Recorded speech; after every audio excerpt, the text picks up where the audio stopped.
السلام علیکم، welcome to the horror planet voice. تمام تعریفات میرے رب کی ذات کے لیے ہیں۔ آئیے ہم سب مل کر اپنے ان بہن بھائیوں کے لیے دعا کرتے ہیں جو اس پیرانارمل ایکٹیویٹیز کو فیس کر رہے ہیں۔ اللہ پاک انہیں صبر، ہمت اور صحت یابی عطا فرمائے، آمین۔ چلیں سنتے ہیں آج کی دہشت ناک کہانی، لیکن اس سے پہلے آیت الکرسی کا حصار باندھ لیں، ہیڈ فونز لگا لیں اور ہارر پلینٹ وائس کو سبسکرائب کر کے بیل نوٹیفیکیشن آن کر دیں۔ اے ارحم سن نا، دیکھ جب تک تو میرے ساتھ ہے نا اس لڑکی کا پیچھا چھوڑ، ورنہ دوستی ختم سمجھ۔ اچھا بول، تجھے کیسے چھوڑ دوں، تو جگر ہے اپنا، اپنی دوستی ہر چیز پر بھاری ہے۔ باسط کو نکھیوں سے گھورتا ہوا جانے لگا۔ ابے رکھ تو دیا موبائل، چل بول کیا کہہ رہا تھا۔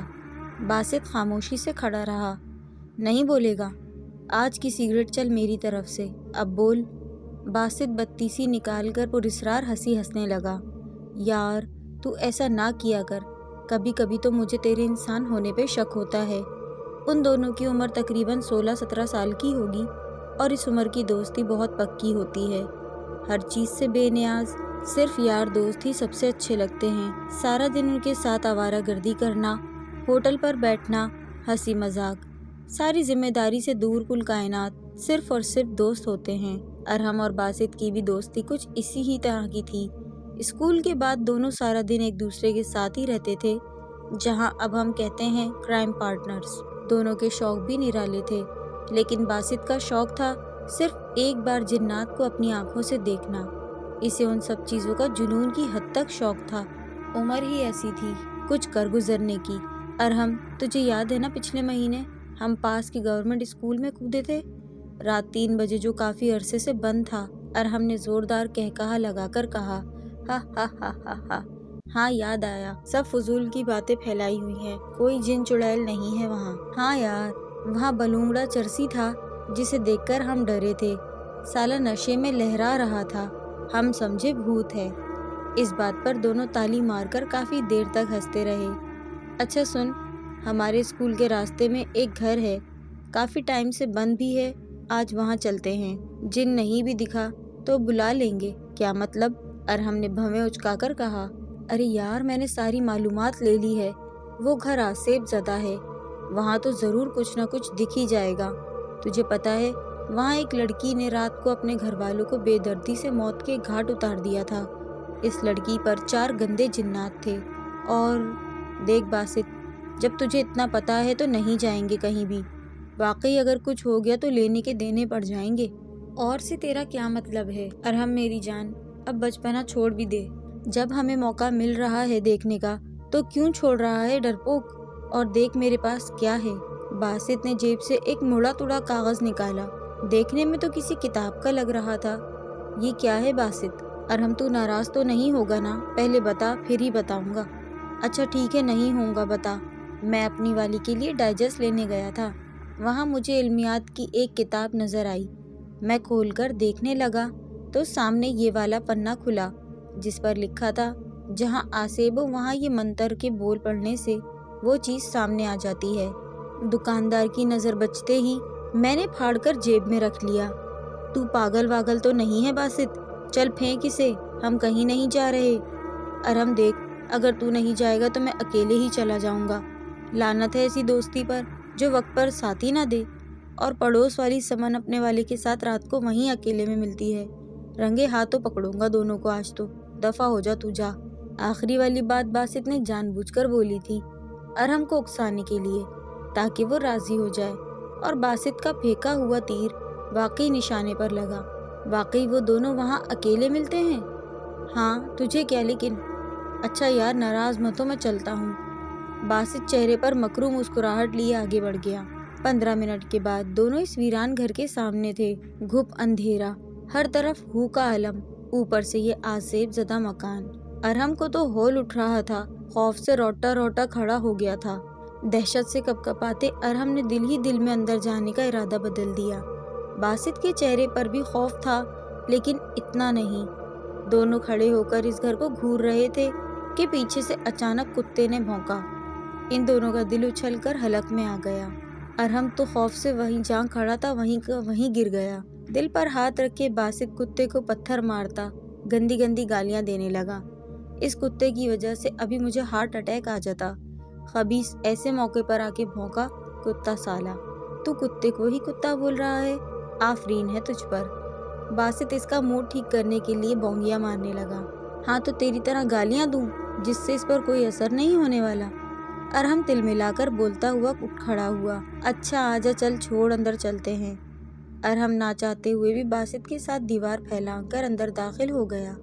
باسط نے جیب سے 2 ٹارچ نکال لی، جسے دیکھ کر ارحم کا منہ کھلے کا کھلا رہ گیا۔ اچھا تو تیاری کے ساتھ آیا ہے؟ ارحم نے دانت پیستے ہوئے طنز کیا۔ چل کوئی نہیں، اب تو آ گیا۔ دونوں آہستہ آہستہ قدم بڑھاتے ہوئے آگے بڑھنے لگے۔ وہاں باہر کی نسبت کافی ٹھنڈ تھی، اوپر سے گرمی کے موسم میں بھی دھند پھیلی تھی۔ سامنے 2 کمرے تھے جن کا دروازہ آدھا کھلا ہوا تھا۔ وہ دونوں چلتے ہوئے ایک کمرے کے اندر جانے لگے، تبھی پیچھے سے ارحم کی پیٹھ پر پتھر آ کے لگا۔ وہ خوف سے پلٹا اور ادھر ادھر دیکھنے لگا۔ یار باسط کوئی پتھر مار رہا ہے۔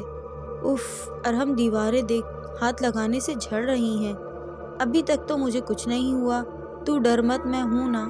ارحم منہ ہی منہ میں کچھ بڑبڑایا۔ ہاں تو ہے، اسی بات کا تو ڈر ہے۔ کچھ کہا تو نے؟ نہیں، میں کیوں کہنے لگا۔ وہ دونوں کمروں کو دیکھ کر سیدھا کچن میں گئے، جہاں بس ٹوٹی پھوٹی 2 سلیب رکھی تھی، ایک اسٹیل کا گلاس پڑا تھا اور کاٹ کا باڑ کتے بلیوں کی غلاظت اور مکڑی کے جالوں سے وہاں دم گھٹ رہا تھا۔ ان دونوں کو اچانک ایسا لگا جیسے آکسیجن بالکل ختم ہو گئی ہو۔ سانس لینے میں مسئلہ ہوا تو باسط نے اوپر سیڑھیوں کی طرف قدم بڑھا دیے۔ ارحم لمبی لمبی سانسیں لیتا ہوا جلدی جلدی اوپر جانے لگا۔ اوپر بھی بالکل نیچے کی طرح ہی 2 کمرے بنے تھے۔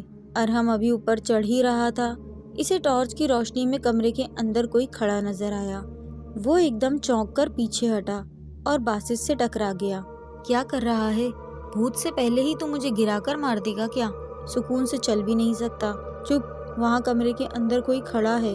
کیا؟ ہٹ، میں دیکھتا ہوں۔ باسط آگے گیا تو وہاں کوئی نہیں تھا۔ ارحم تو الو بنا رہا ہے نا مجھے وہاں دیکھ، کوئی بھی نہیں دکھا ہے۔ اوپر کا پورشن بھی چھان مارا، کوئی نظر نہیں آیا، لیکن ایک دہشت تھی جو دونوں کے رونگٹے کھڑے کر رہی تھی، لیکن دونوں نے ذکر نہیں کیا۔ وہ اوپر ہی تھے کہ نیچے کسی لڑکی کے ہنسنے کی آواز آئی، جو دونوں نے ہی واضح طور پر سنی تھی، تو انکار کی کوئی گنجائش نہیں بچی۔ ارحم نے کہا، وہ سمن تو نہیں؟ باسط نے گھور کر کہا، وہ اتنی ڈرپوک ہے، آ ہی نہ جائے۔ وہ تو تجھے یہاں لانے کے لیے میں نے ایسی جھوٹ بولا تھا۔